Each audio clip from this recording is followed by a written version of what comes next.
to the new episode of SaaS Sessions podcast. And today I have a very exciting guest with me. I have Kieran Flanagan. He's the VP of Growth at Hubspot. Hubspot is one company which you might have heard of and you probably should have heard of. Because they're like leaders in content creation and content marketing. So Kieran leads the VP of Kieran is the VP of Growth at HubSpot, and he's also an author. He's also a startup advisor, and he's also a mentor. So hey, Kieran, welcome to the podcast. Yeah, thanks for having me on. Excited to be on. Awesome. So in last one of the episodes, I hosted Wes Bush from Traffic is Currency on product-led growth, and it kind of got me excited on this particular topic. So I thought of bringing you on. And so again, I'd like to know from your perspective, like what is product-led growth? So product-led growth, I think the way to think about it is there are a couple of types of ways businesses can grow.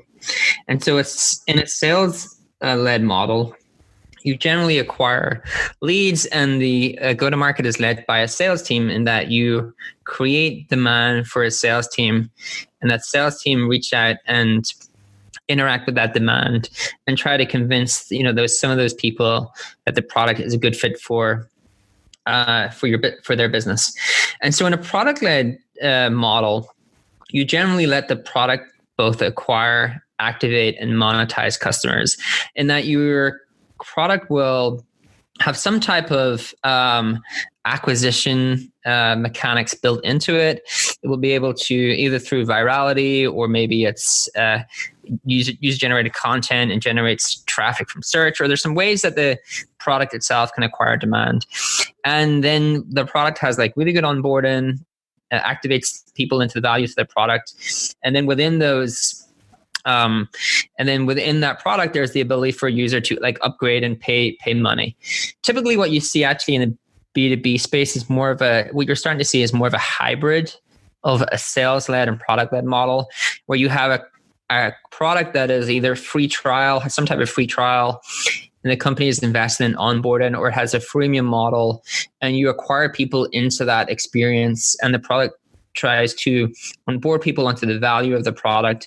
And then that user can either upgrade through a touchless motion where they can just pay you money through a credit card, or they can take actions within the product that will cause them to be connect with someone on sales.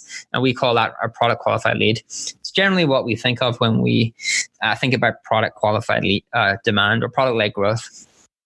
That's interesting. And so you have you have a lot of content already on your blog about product-led growth, and you're writing on different sites. I've seen you're being on other podcasts and talking about product-led growth. So today I want to talk about some of the downsides, if there are any for product-led growth. So are there any downsides while implementing product-led growth in a company, and if there are, then what are they? Yeah, I think there is like upsides and downsides of every model dependent upon how you execute. So regardless if you're doing a sales-led model or a product-led model or a hybrid of both those things, generally the upsides and downsides are to do with your execution of them. So you can choose to have a product-led growth strategy, but that your product is so complicated that it's very difficult for the user to figure out what the value of that product is without a human taking them through it, right? So you can attempt to onboard someone to the value of your product, but either the time for them to experience the value of your product is very long.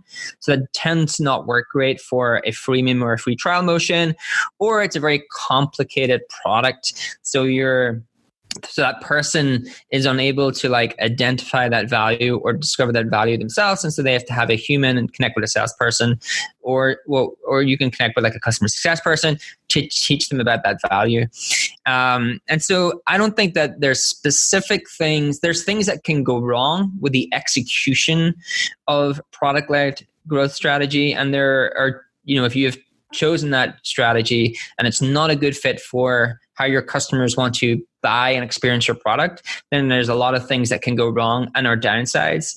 But there's not anything inherently worse or better about a product-led strategy versus a sales-led strategy. I think it's very dependent upon how relevant they are to your market and how well you execute on them. Okay, that's interesting. And so you talk about, one thing which can make the product-led framework fail in a company, which is implementing that is, execution of that.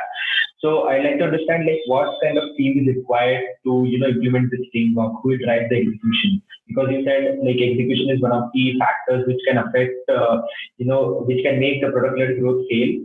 And execution is done by a team, right? Usually a team. So what kind of team does does a company who is implementing product led growth require? Yeah, so I think everything starts with understanding your customer, right? So it's actually not just the team who execute the strategy, it's the company who picked the go-to-market. And so if I pick the product, if I'm saying, okay, I really want to have a low touch, frictionless business. I want to have a business where my customers will come in, they'll start to use the product on their own. They'll use it for a certain amount of time and they'll be like, oh, wow, I just have to upgrade because there's these additional things that are value that I need, that I just want to pay money. And there's like lots of examples of businesses who do this really well, right? Zoom are an incredible example of a company that have a product-led strategy. They have a hybrid, right? So they have a product-led strategy for the lower end of the market where they can just acquire users through a freemium model. They don't really have to worry too much about those users coming in because there's natural virality built within their product, because I have to share my Zoom link with other people to get to experience the product, and then they want to sign up for it themselves. And that means they can focus a lot of their marketing efforts on the enterprise version of their business in the higher up companies.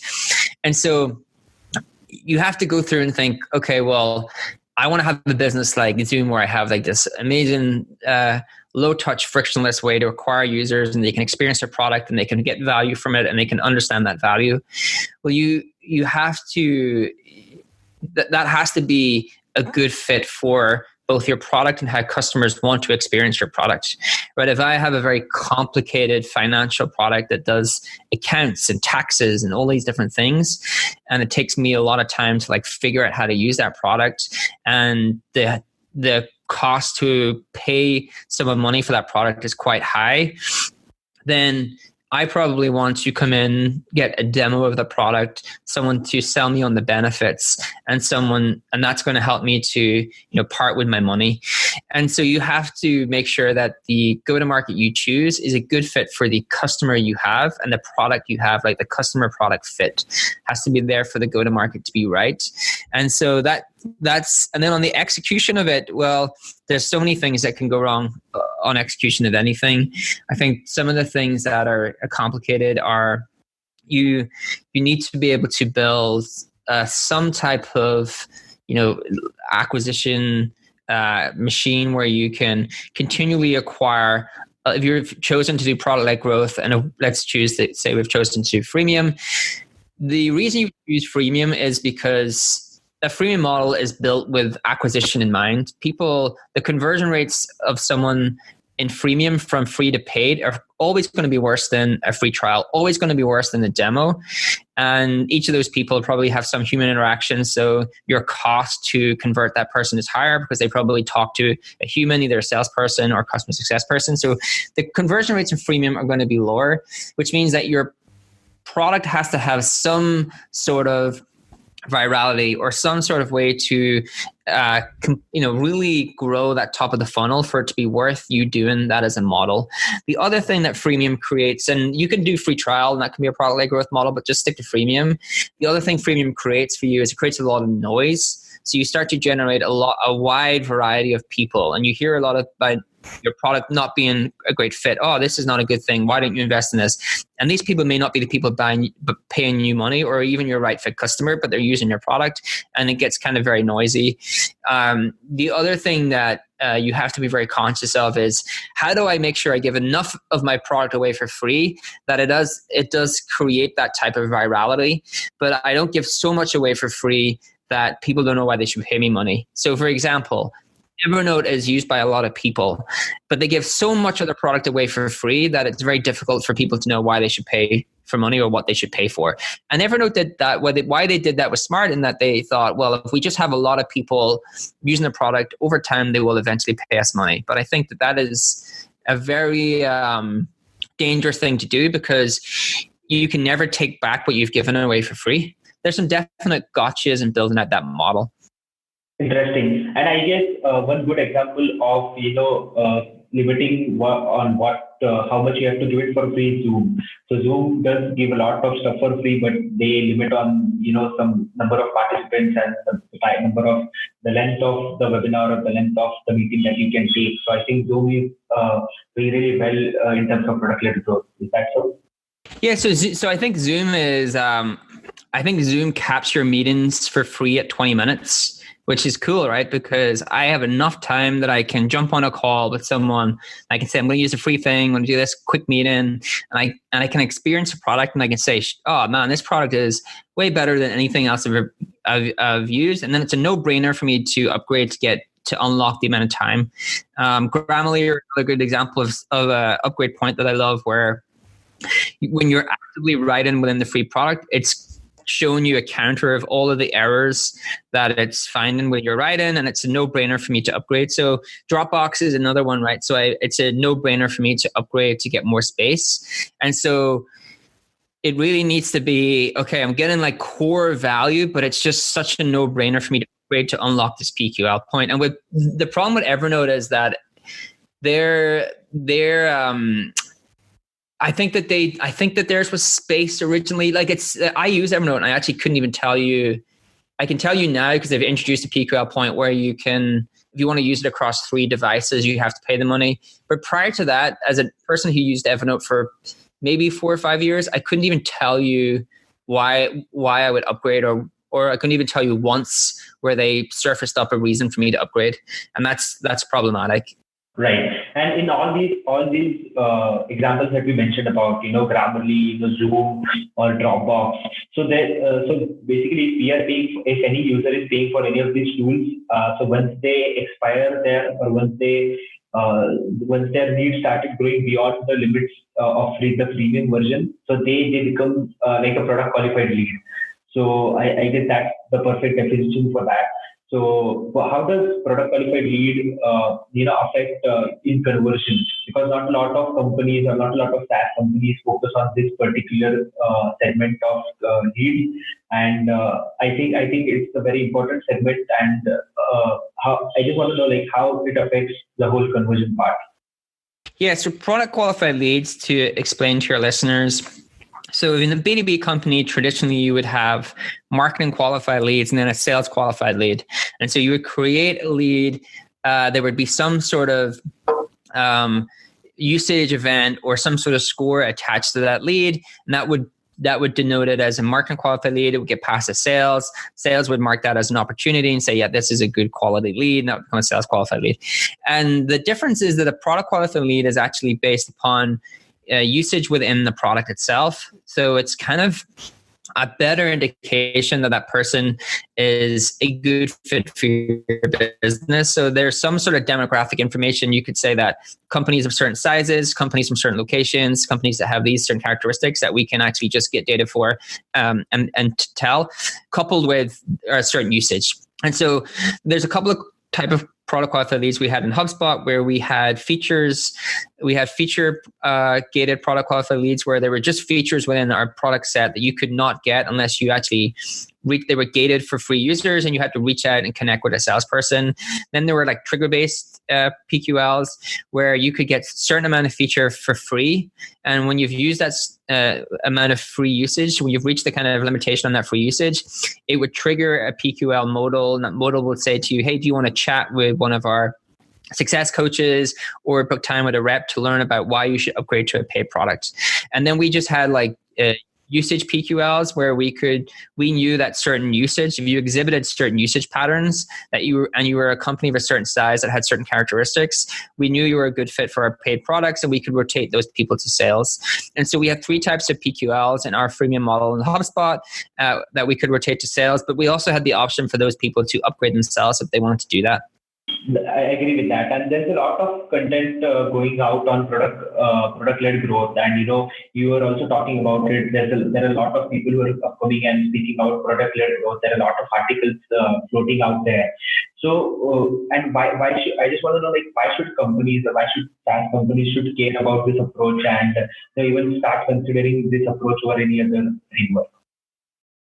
Yeah, I think that you should care about it if it's a good fit for your customer and how your customer want to experience your product. So product-led growth is becoming a thing because I think in B2B, we are starting to think that the way customers want to experience products and choose their products is going to be more similar to like a B2C type experience where they don't want to they don't have to talk to people. They want to be able to do it by themselves.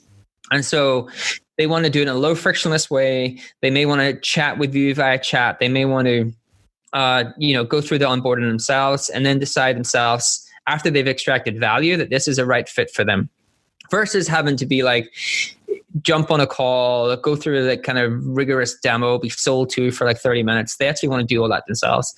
And also, if you can figure out, it depends again on the product, but if you can figure out some sort of mechanics within the product-led growth that create a self-sustaining, acquisition source for you, and that your product can start to acquire users through either features that you've built that map to certain channels or through natural virality, that is a great thing for you. There's a product called Loom, and Loom is another, like similar to Zoom. It has a video product. It sounds like Zoom, but again, they're on fire because their product is naturally viral. It's product-led growth.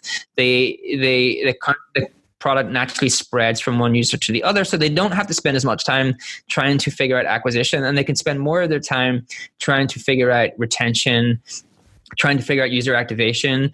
And that's a real plus point for companies, because most companies, the struggle is acquisition. I think it's the hardest thing to actually figure out, to create a real acquisition, a sustainable source or a couple of sources.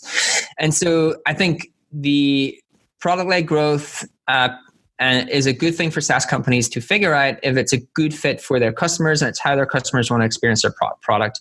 I think a lot of companies are probably in the B2B space a better fit for hybrid, where you still have some type of product-led strategy blended together with a traditional sales model, and you use more of the PQL type model.